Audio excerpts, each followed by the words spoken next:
In a quiet library, a librarian traced the edges of a weathered Bible. Proverbs 22:6 says, "Train up a child in the way he should go, and when he is old, he will not depart from it." She murmured, her voice soft as dust motes swirled in the light. Yet as her fingers lingered on the pages, a deeper truth stirred, a recognition that the recipe for a family's strength isn't in our careful planning, but in surrendering our dreams to God's perfect design. Her hands shook as she read Psalm 127:1. Except the Lord build the house, they labor in vain that build it. Except the Lord keep the city, the watchman waketh, but in vain. The words echoed through the silence, revealing a truth she'd long ignored.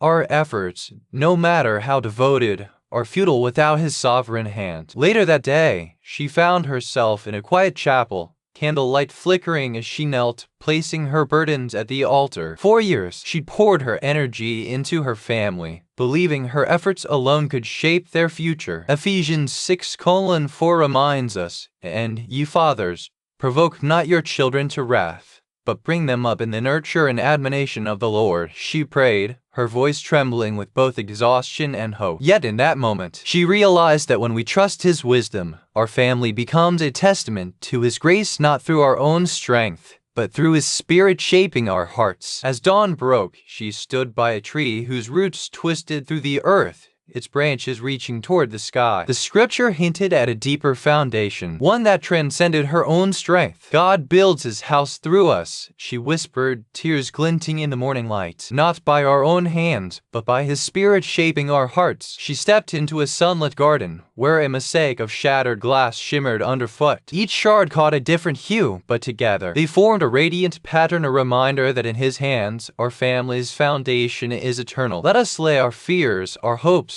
and our dreams at His feet, for in His hands, even the broken pieces of our lives are woven into something beautiful. Like a mosaic, she whispered, her voice steady now, our lives are pieces of a greater design. God's wisdom weaves them into something beautiful. She returned to her desk, now surrounded by a vintage recipe book, its pages filled with handwritten notes. May God's peace guard your heart and mind through every moment ahead. Trust that He is with you, even when the path feels uncertain. Amen.